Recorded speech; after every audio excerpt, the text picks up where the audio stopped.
Everyone, आज का जो हमारा वीडियो है वो ग्रेविटेशनल पोटेंशियल एनर्जी को लेकर के है।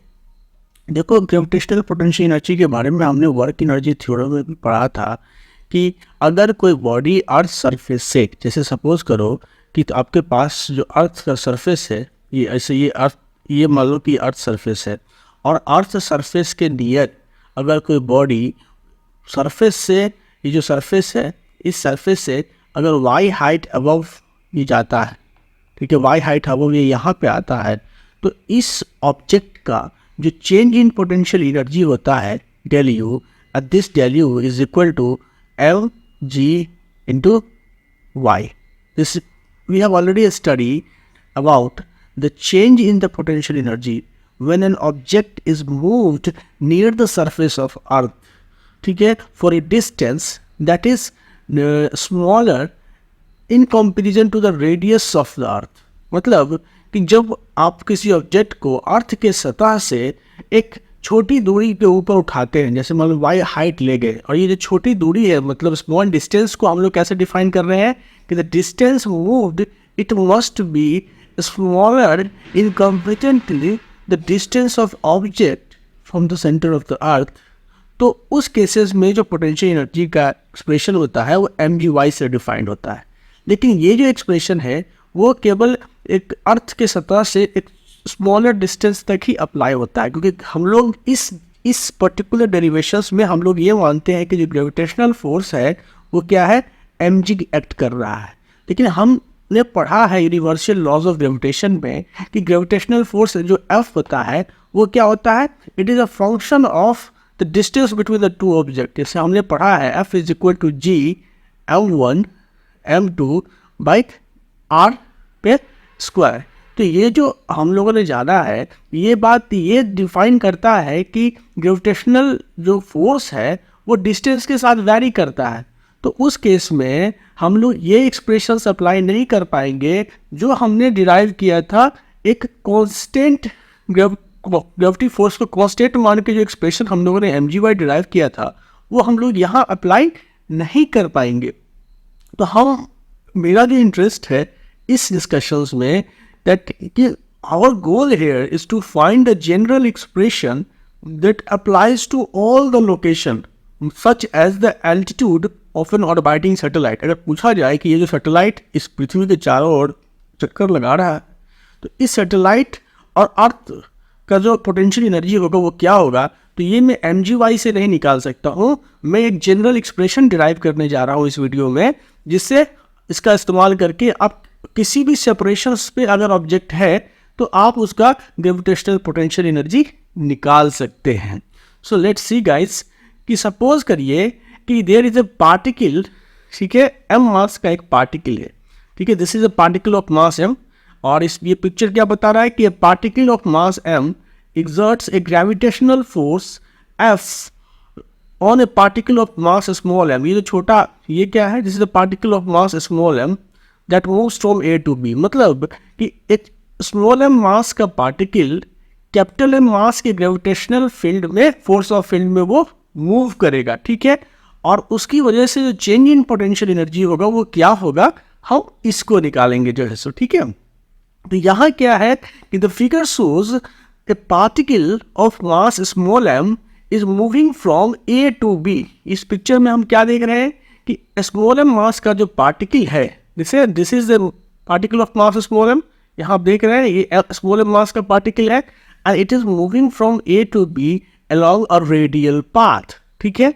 A particle of mass capital M, ये कैपिटल M मास का जो पार्टिकल है, यू कैन सी हियर, ठीक है, which we assumes to be at rest at the origin. जो हम लोग ये मान रहे हैं कि यहाँ पे क्या है, ये रेस्ट में है, ठीक है, और साथ में जहाँ पे ये पार्टिकल है कैपिटल M मास का, it is at the origin, ठीक है. और ये क्या कर रहा है, it exert A gravitational force on mass small m. मतलब कि ये जो पार्टिकल है इस पे जो फोर्स लगा रहा है वो किधर की ओर होगा, इधर की ओर एक ग्रेविटेशनल फोर्स इस पार्टिकल पे लग रहा है, ठीक है भाई. ये जो ग्रेविटेशनल फोर्स इस पे लग रहा है, अब ये क्या हो रहा है कि हम ये मानते हैं कि let r be the position vector, let r defines, vector r defines the position of particle, position of particle, ठीक है, let vector R defines the position of particle, ठीक है, at any arbitrary instant of time T, at any arbitrary instant of time T, मतलब motion के दौरान किसी भी particular time instant T पे जो पार्टिकल का पोजीशंस वेक्टर है, it is given by vector R. ये देखो, ये this is the positions vector of a particle at any arbitrary instant T. Particle M ये है, ये जो स्मॉल एम है यहाँ पे ट्रेस हुआ, और इस पॉइंट पे जो पार्टिकल का पोजीशंस वेक्टर था with respect to the capital M mass, वो क्या था, तो आर था, ठीक है।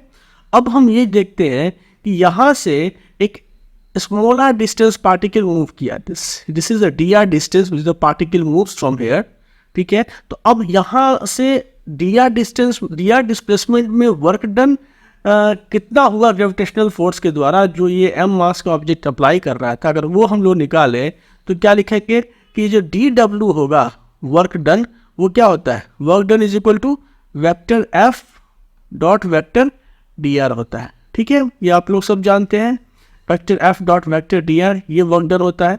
अब देखो जो फोर्स लग रहा है, ग्रेविटेशनल फोर्स किधर की ओर लग रहा है, ये लग रहा है टुवर्ड्स द कैपिटल एम मास, और डिस्प्लेसमेंट तुम किधर दिखा रहे हो भाई, डिस्प्लेसमेंट दिखा रहा हो अपोजिट डायरेक्शन में। तो ये तो बात जाहिर हो गई कि जब तुम इसको सॉल्व करोगे तो this will be equal to minus of F into D R. क्यों, क्योंकि for displacement is opposite to the direction in which the gravitational force are acting, and that's why it is negative. अब देखो, हम लोगों ने पढ़ा था अपने डिस्कशंस में कि जो चेंज इन पोटेंशियल एनर्जी होता है डेल यू, डेल यू क्या है, तो change in potential energy, change in potential energy ये होता है, and this is defined as negative of the work done by the gravitational field when the particle moves from A to B. W A B क्या है, W A B is basically क्या है, W A B is work done, ठीक है, work done by gravitational force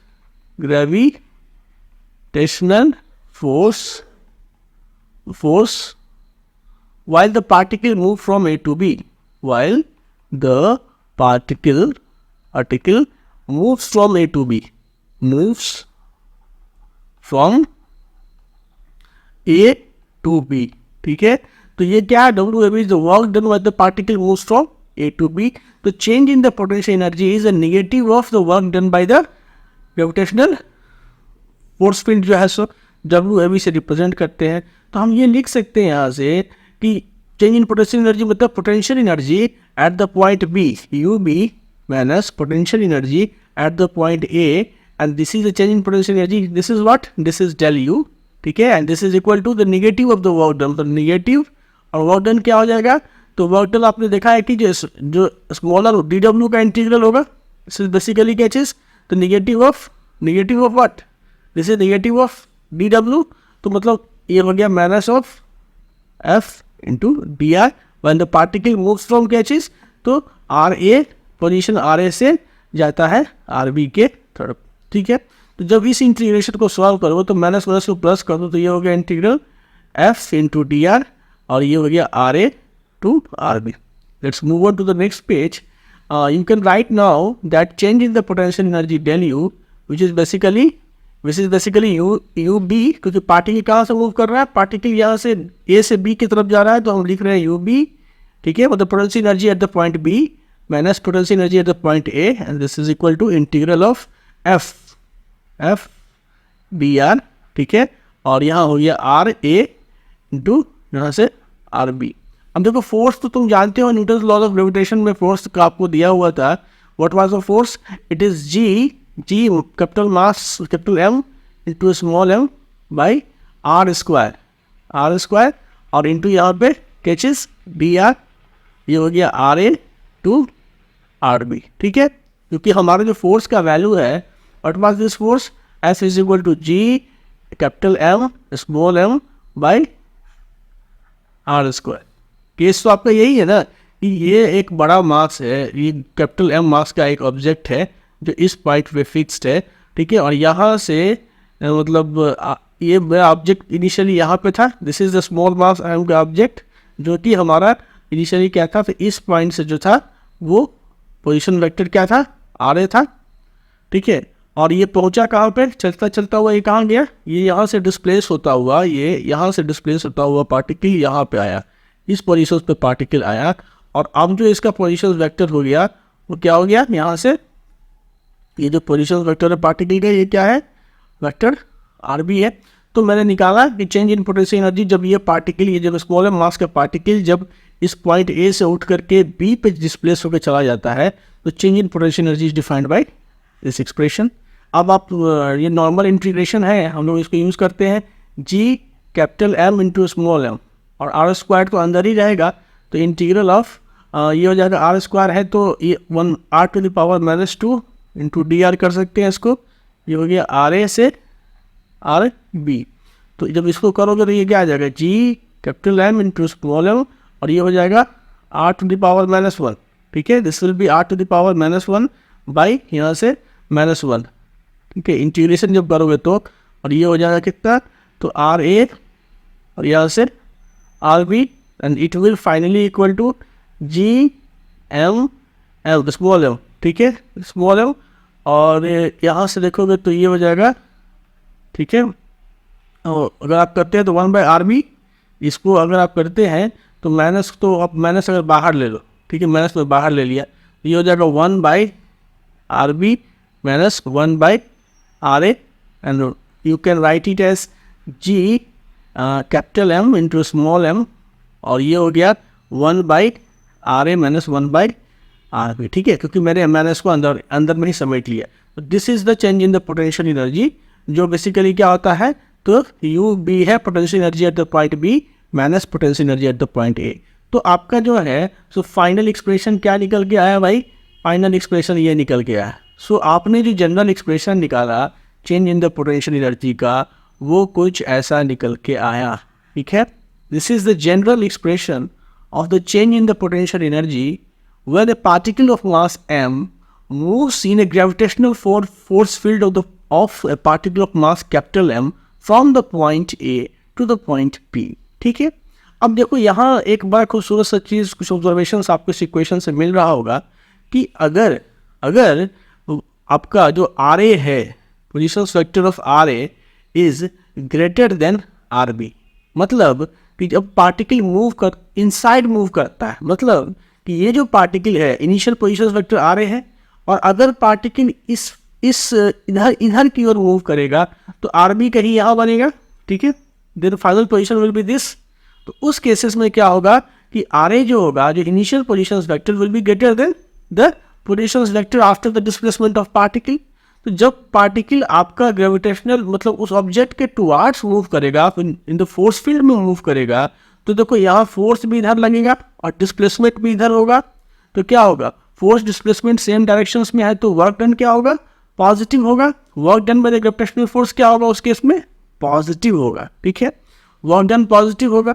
और वैसे भी देख सकते हो, यदि आर ए बड़ा हो गया तो ये क्या हो गया, ये पॉइंट हो गया, आर बी छोटा है तो ये पॉइंट बड़ा हो गया, ये और ये छोटा हो गया, तो डेल यू क्या हो जाएगा, चेंज इन पोटेंशियल एनर्जी क्या हो जाएगा, निगेटिव हो जाएगा, ठीक है, क्या हो जाएगा, ये निगेटिव हो जाएगा, change in potential energy will be negative, ठीक है, पोटेंशियल एनर्जी क्या हो जाएगी, घट जाएगी, क्योंकि तुम देखो 1 बाई आर ए है माइनस 1 बाई आर बी है, तो जब तुम इनसाइड द फील्ड इधर की ओर मूव कर गए तो आर बी जो होगा उसकी वैल्यू छोटी हो जाएगी, तो 1 बाई आर बी बड़ी हो जाएगी, और ये रहेगी छोटी, तो जब ये जब छोटी में से बड़ी घटा हो तो क्या, ये नेगेटिव साइन आ जाएगा, तो potential energy will be negative. और अगर आपका पार्टिकल इधर की ओर मूव करता है तो क्या हो जाएगा कि जो पोजीशन वेक्टर आर ए से बड़ा हो जाएगा यहाँ पे आर बी, और उस केस में क्या होगा, उस केस में देखोगे यहाँ से कि आपका चेंज इन पोटेंशियल एनर्जी क्या हो जाएगा, डेल यू क्या हो जाएगा, तो पॉजिटिव हो जाएगा।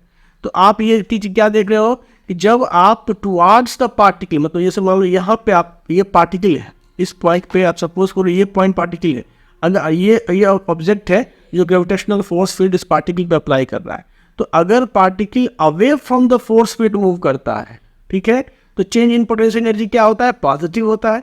अगर टुवार्ड्स द ऑब्जेक्ट मूव कर रहा है इधर की ओर, तो क्या हो रहा है, change in the potential energy negative होता है। अब जो एक चीज़ और मैं बताना चाहता हूँ आपको वो ये है कि ये तो जो एक्सप्रेशन है वो क्या दे रहा है, ये दे रहा है चेंज इन पोटेंशियल एनर्जी। क्या दे रहा है ये? Change in potential energy. लेकिन हमारा जो इंटरेस्ट बहुत बार होता है कि हमें किसी पर्टिकुलर पॉइंट पे पोटेंशियल एनर्जी में इंटरेस्टेड होते हैं। तो क्या मैं इस एक्सप्रेशन का इस्तेमाल करके उस पर्टिकुलर पॉइंट पे, किसी पर्टिकुलर पॉइंट पे पोटेंशियल एनर्जी निकाल सकता हूँ? ऑफ कोर्स निकाल सकता हूँ, लेकिन तब हमें एक स्टैंडर्ड रेफरेंस पॉइंट लेना होगा जिस रेफरेंस पॉइंट के रिस्पेक्ट में मैं उस फोर्स फील्ड में, इस ऑब्जेक्ट के द्वारा अप्लाई किया हुआ फोर्स फील्ड में किसी भी पॉइंट पे पोटेंशियल एनर्जी बता सकता हूँ, लेकिन उस रेफरेंस पॉइंट के रिस्पेक्ट में। तो यहाँ इस केसेस में जो मेरा रेफरेंस पॉइंट होता है, हम लोग रेफरेंस पॉइंट एक ऐसी जगह पे लेते हैं जहाँ ग्रेविटेशनल इंटरेक्शंस दोनों ऑब्जेक्ट के बीच में नेग्लिजिबल होता है। मतलब कि we take the reference point, in that case we take the reference point, ठीक है, at infinity। क्यों लेते हैं? क्योंकि infinity पॉइंट पे क्या होता है कि फोर्स ऑफ जो अट्रैक्शन, फोर्स ऑफ इंटरेक्शन जो है ग्रेविटेशनल फोर्स, वो क्या होता है? नेग्लिजिबल होता है। फोर्स ऑफ इंटरेक्शन नेग्लिजिबल होता है, इसलिए हम लोग रेफरेंस पॉइंट लेते हैं इन्फिनिटी। मतलब हम लोगों ने क्या लिया कि आरबी को हमने लिया इन्फिनिटी, और इस रेफरेंस पॉइंट पे जो कि force of gravitation he available नहीं है, इसीलिए जो पोटेंशियल एनर्जी यूबी की वैल्यू होती है वो हम लोग वहाँ पे जीरो लेते हैं। तो ये जो रेफरेंस पॉइंट लेने का कारण क्या है कि अब हम जब ये रेफरेंस पॉइंट ले लिए तो किसी भी पॉइंट पे इस एम मास के ऑब्जेक्ट के द्वारा जो इस्टेब्लिश्ड ग्रेविटेशनल फील्ड है, तो उसके कॉरस्पॉन्डिंग हम किसी भी पॉइंट पे पोटेंशियल एनर्जी बता पाएंगे अगर हमने ये रेफरेंस पॉइंट ले लिया। और ये this is the standard reference point. ठीक है, हम लोग क्या लेते हैं कि ऑब्जेक्ट जब इनफाइनेटली सेपरेटेड है तो उस कंडीशंस में इनके बीच में ग्रेविटेशनल इंटरेक्शन फोर्स नहीं अवेलेबल है, and that's why at that instant of time जो उनके बीच का पोटेंशियल एनर्जी है वो हम जीरो एज्यूम करते हैं। ठीक है, इस एज्यूमशन के आधार पे अगर आप किसी भी पर्टिकुलर पॉइंट पे, मान लो कि हम ए पॉइंट पे पोटेंशियल एनर्जी निकालते हैं, तो क्या होगा? इस एक्सप्रेशन में मैं ये एज्यूमशन डालता हूँ। ठीक है, I am just putting this assumption in this expression, तो हमें निकलता है यू बी। ठीक है, तो यू बी की वैल्यू तो हम लोगों ने माना यहाँ जीरो है, तो I just zero minus U A. ठीक है, मतलब यू ए क्या हो गया? Potential energy at any point A, and this is equal to G capital M into small M, और ये हो गया 1 R A minus 1 R B. क्या है? तो इन्फिनिटी है। ठीक है, तो यहाँ से मैं ये निकाल सकता हूँ कि U A is equal to minus of, क्योंकि ये माइनस यहाँ चला जाएगा, तो minus G capital M into small M by R A. So finally we have the expression of potential energy at a particular point U A as minus of G, मतलब gravitational constant, mass of the larger object capital M into small M by यहाँ से R A, your position vector of the particle at the when the particle is the point A। ये जो expression निकला, this is the expression of the gravitational potential energy at a particular point in the gravitational field. लेकिन ये जो expression है वो कब निकला है? जब हमारा जो एज्यूमशन है, ठीक है, when we have an assumption that we take the reference point at infinity and at that instant of time potential energy will be zero। इस आधार पे हमारा ग्रेविटेशनल पोटेंशियल एनर्जी का एक्सप्रेशन ये निकला।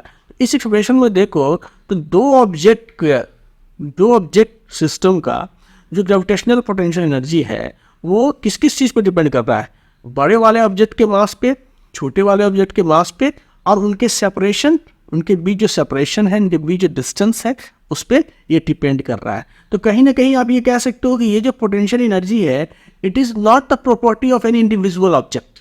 ठीक है, क्योंकि इस एक्सप्रेशन से ही दिख रहा है आपको कि यहाँ ये जो पोटेंशियल एनर्जी है वो कैपिटल एम और स्मॉल एम दोनों पे डिपेंडेंट है, और उनके बीच के सेपरेशन पे डिपेंडेंट है। तो अगर कोई एक भी ऑब्जेक्ट अगर दूर भागेगा या नज़दीक आएगा तो अल्टीमेटली सेपरेशन चेंज होगा। ठीक है, या नहीं तो कोई एक का ऑब्जेक्ट का भी मास अगर चेंज होगा तो अल्टीमेटली एक्सप्रेशन की वैल्यू चेंज होगी। तो gravitational potential energy is a combined properties of both the object. किसी इंडिविजुअल ऑब्जेक्ट की प्रॉपर्टी नहीं है. We can't say that this is the expression for the gravitational potential energy of the mass m. No, we can say that this is the gravitational potential energy of a system consisting of the two objects of mass capital M and a small m and are interacting through the gravitational forces. That's why it is called the gravitational potential energy. आप लोग electrostatics में पढ़ोगे कि इसको हम electrostatic potential energy कहते हैं. जब चार्ज की वजह से, जो चार्ज का इंटरेक्शन फोर्स है उसकी वजह से जब पोटेंशियल एनर्जी होता है तो उसको हम लोग इलेक्ट्रोस्टैटिक पोटेंशियल एनर्जी. ठीक है, क्या है कि पोटेंशियल एनर्जी जो है it is the property of A system. ठीक है, consisting of the two particle m and m. मतलब कि अगर दो ऑब्जेक्ट हैं आपके पास, समझिए इसको आपने क्या निकाला पोटेंशियल एनर्जी जो है, so potential energy, change in potential energy आपने निकाला कि minus of g capital M into small m by r निकाला है. This was the change in the potential energy ना. हाँ, तो पोटेंशियल एनर्जी क्या है? It is the property of A system consisting of the two particle m and m.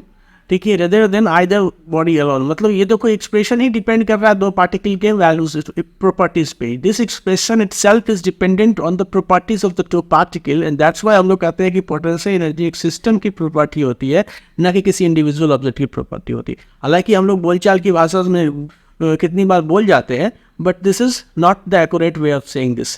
Potential energy change करता है. ये जो पोटेंशियल एनर्जी का जो चेंज इन पोटेंशियल एनर्जी है, ये expression changes when either capital M और small m is displaced. मतलब जो बड़ा मास या छोटा मास, उसमें से किसी भी मास को आप डिस्प्लेस करोगे तो पोटेंशियल एनर्जी का एक्सप्रेशन चेंज करेगा, क्योंकि each is acted on by the gravitational force of the other. ये जो आपने एक्सप्रेशन डिराइव किया है इससे पहले के स्लाइड्स में, तो उसमें आपने क्या देखा है कि अगर दो ऑब्जेक्ट है और एक ऑब्जेक्ट उसमें मूव करता है तो चेंज सिस्टम का पोटेंशियल एनर्जी चेंज होता है. ऐसा नहीं है कि ये ऑब्जेक्ट ही मूव करेगा तो सिस्टम का पोटेंशियल एनर्जी चेंज होगा. अगर बड़ा वाला ऑब्जेक्ट जिसको आपने रेस्ट रखा हुआ अगर वो इधर की ओर जाएगा तो फिर पोटेंशियल एनर्जी चेंज होगा, क्योंकि सिस्टम का, क्योंकि this bigger object is also being acted on by the gravitational force of this smaller object. ठीक है, क्योंकि ग्रेविटेशनल फोर्स आपको पता है न्यूटन थॉट लॉ से पेयर में एक्ट करता है. दूसरी बात, it also does not make any sense to assign a part of potential energy to capital M and part to small m. मतलब ये जो पोटेंशियल एनर्जी की जो वैल्यू आई है, इस पोटेंशियल एनर्जी को आप डिस्ट्रीब्यूट करके भी नहीं कह सकते हो कि इस पोटेंशियल एनर्जी का एक छोटा सा हिस्सा इस ऑब्जेक्ट के पास है और एक छोटा सा हिस्सा इस ऑब्जेक्ट के पास है, ऐसा नहीं कह सकते. तो it will be A combined property of the system. इसी बात को बार बार कहा जा रहा है. ऑफन हाउएवर, लेकिन अक्सर ऐसा क्या होता है कि we do speak of the potential energy of a body m. ठीक है, जैसे हम बोलते हैं कि किसी स्टोन का what is the change in the potential energy of a stone when the stone moves from A height y. तो ये जो स्टोन हमने बोल डाला वो एक्चुअली में है तो गलत बोलना, लेकिन हम क्यों बोल जाते हैं, इसके पीछे रीजन क्या है कि we do speak of the potential energy of the body small m which can be a planet, which can be a stone, which is acted on by the gravitational force of a much more massive body like sun or earth. जैसे हम लोग देखोगे क्या चीज़ कि satellite, हम लोग बोल जाते हैं कि सैटेलाइट की पोटेंशियल एनर्जी क्या होगी. मतलब अगर सैटेलाइट पृथ्वी के चारों ओर चक्कर लगा रहा है तो what will be the potential energy of the satellite. तो ये कहना गलत है, क्योंकि पोटेंशियल एनर्जी सैटेलाइट और अर्थ और सैटेलाइट दोनों का कंबाइंड प्रॉपर्टीज है. सो हम लोग फिर भी कभी कभी बोल जाते हैं, और इसके पीछे जो जस्टिफिकेशन होता है बोलने का उसको समझ लो जरा सा. Is the justification of speaking as though the potential energy belong to a planet और a stone alone is this, that when the potential energy of a system of two body changes into the kinetic energy. जब दो body का potential energy kinetic energy में बदलता है, जैसे कि मान लो कि कोई पत्थर है, ठीक है, और ये अर्थ सरफेस है, तो जब उसको इसके पास एक पोटेंशियल एनर्जी है, पत्थर के पास पोटेंशियल एनर्जी है, क्योंकि यह अर्थ सरफेस से एक पर्टिकुलर हाइट अवे है. और जब तुम छोड़ोगे ना पत्थर को तो क्या होगा कि ये पत्थर जो है सो नीचे की ओर आपको जाता हुआ दिखाई देगा. It has a kinetic energy. तो वो जो काइनेटिक एनर्जी उस पत्थर के पास आई, वो उस पत्थर के पोटेंशियल एनर्जी का काइनेटिक एनर्जी में कन्वर्जन है. तो आपको लगता है कि चूंकि काइनेटिक एनर्जी केवल इस पत्थर का दिख रहा है, अर्थ का तो कोई काइनेटिक एनर्जी दिख नहीं रहा, वो मैसिव बॉडी है. तो जब अर्थ का दिखता नहीं है तो आपको लगता है कि पोटेंशियल एनर्जी जो सिस्टम का था, मतलब जो स्टोन अर्थ सिस्टम का जो पोटेंशियल एनर्जी था, वो तो फाइनली कन्वर्ट हो रहा है kinetic energy of the stone में. तो हम लोग इस वजह से ऐसा कह जाते हैं, ठीक है, कि जब पोटेंशियल एनर्जी जब कन्वर्ट होता है, उसका कन्वर्जन होता है काइनेटिक एनर्जी में, तो छोटे मास के ऑब्जेक्ट में ही वो कन्वर्जन दिखाई देता है, बड़ा मास का ऑब्जेक्ट में वो कन्वर्जन नहीं दिखता है. तो इसीलिए हम लोग ये कह देते हैं कि पोटेंशियल एनर्जी इस छोटे मास की प्रॉपर्टी है। वही ये कह रहा है कि the potential energy of your system of two body changes into the kinetic energy, the lighter body gets most of the kinetic energy. ठीक है, the sun is so much more massive than the planet that sun receives hardly any kinetic energy and the same is true for the earth stone systems. ठीक है, तो बोलने के लिए जो हम लोग ऐसा बोल जाते हैं उसके पीछे के रीजंस को ये समझा रहा है। ठीक है, तो आई होप कि आपको ये जो छोटा सा डिस्कशन है पोटेंशियल एनर्जी को लेकर के वो ऑफकोर्स समझ में आया होगा।